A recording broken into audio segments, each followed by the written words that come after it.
Good morning, ladies and gentlemen. It's a pleasure to be here with you and share with you information that will make every one of you a messenger of health and well-being to the people that you visit, the people that you come across, the people whose lives you will touch because you will teach them that they are not sick, they are thirsty. The greatest tragedy in medical history is the false assumption that dry mouth is a sign of dehydration of the body, the only sign of dehydration. This misconception entered into scientific research at the beginning of the century or towards the end of last century, and it's held on because it's advantageous to the pharmaceutical industry.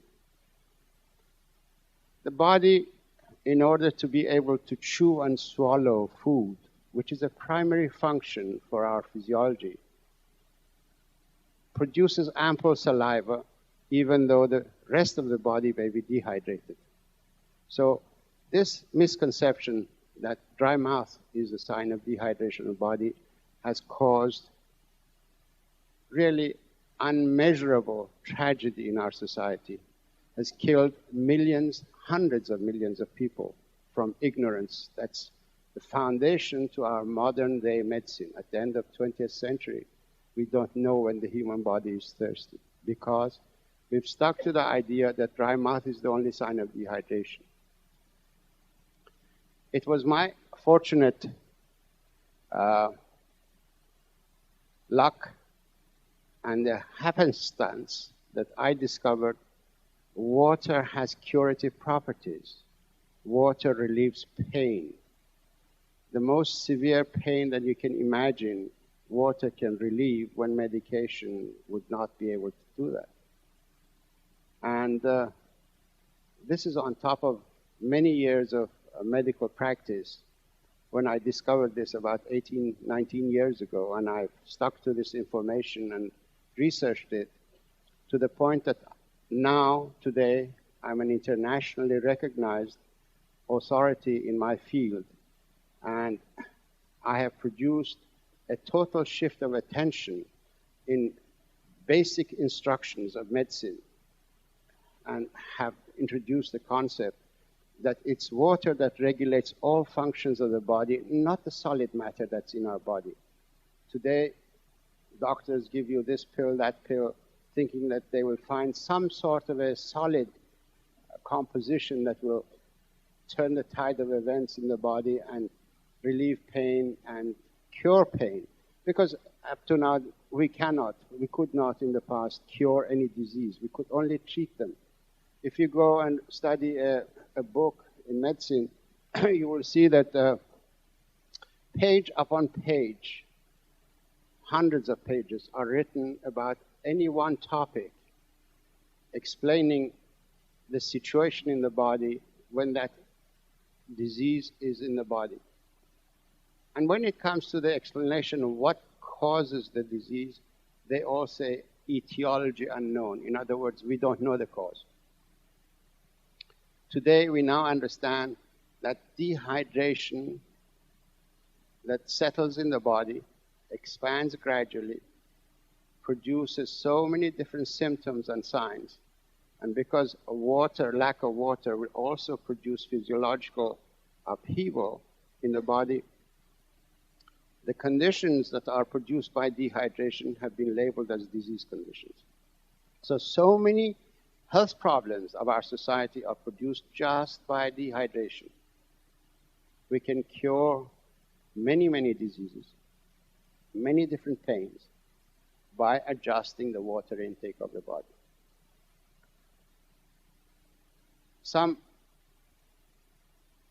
In 1979, as a result of my previous research and publication, I was invited to present at the third Interscience World Conference on Inflammation, a thesis that I have produced, and that histamine, all of you have heard of histamine.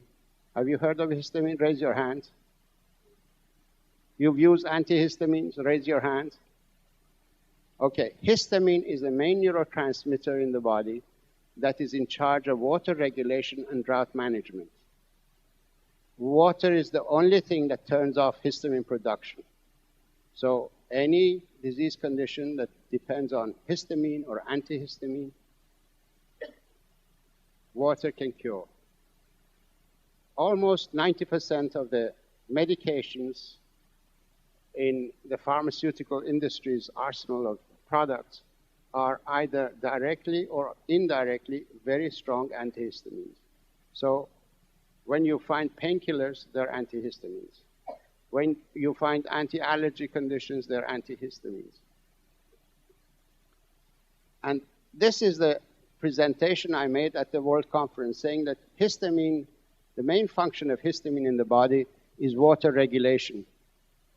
And we should not treat conditions of histamine excess activity with medications or pharmaceutical products. We should only treat them with water. Because when you suppress the signals of dehydration in a body, you don't alter the dehydration. The damage of dehydration will continue.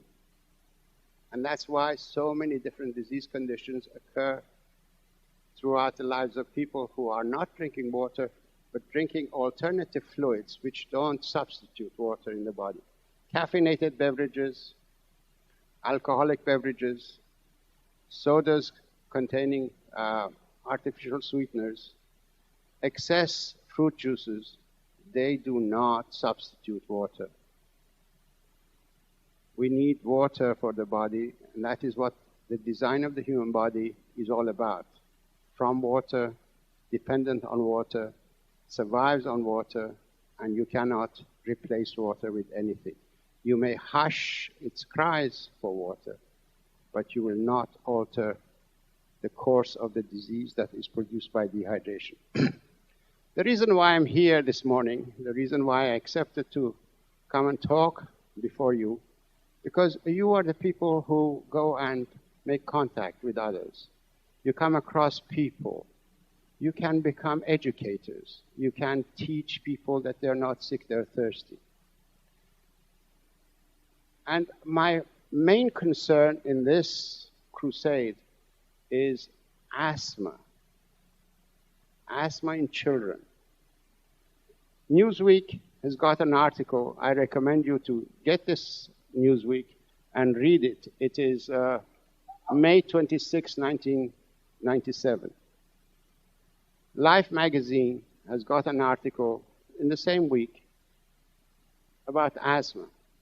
And the title goes, 50 million Americans with allergies or asthma, now you can take control of your life. Yes, they're right. They can take control of their life, but with water, not with the medication that the articles have been produced because the pharmaceutical industry has advertised 16 or 18 pages of full-page advertising in the magazine.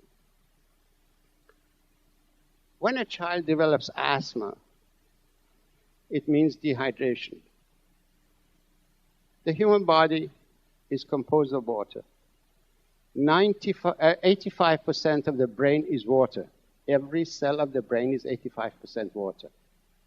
The rest of the soft tissue cells are 75% water. When you don't drink enough water, the body does not manufacture water from any other source.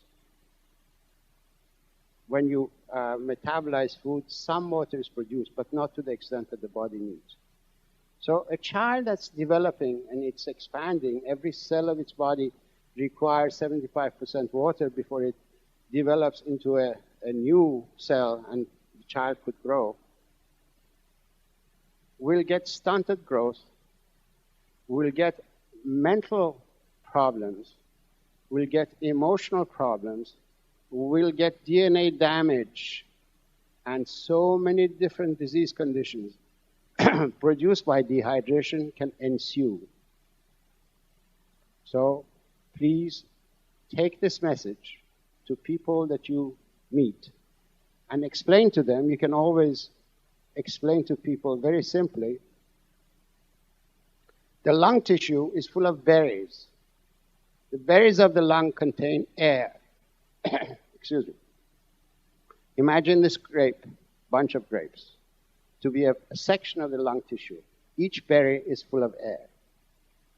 If If water doesn't get into the lung tissue, it becomes raisins.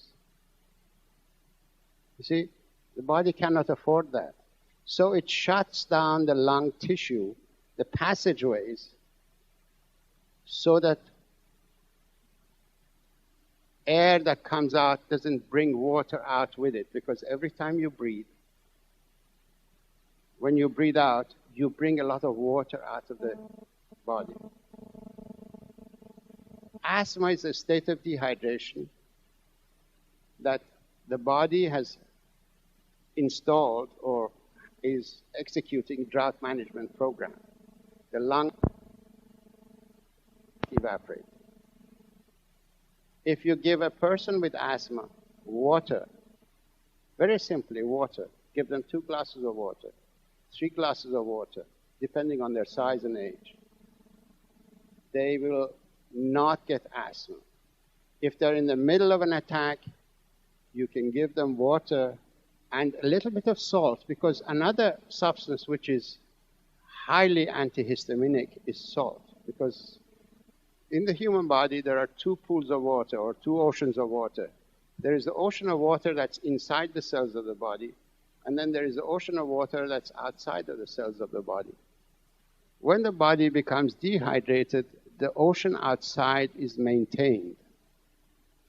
In other words, water is borrowed from the cells, and it's the ocean outside expands, and from there, water is injected into the cells that are important, such as the brain cell, the liver cell, and so on.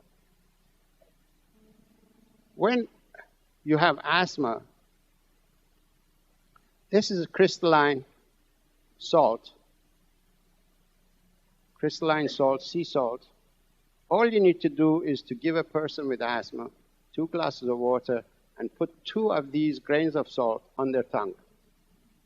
That acts almost like an inhaler. It aborts an asthma attack. Take this information to the people you meet. I suggest that you read this book, Your Body's Many Cries for Water.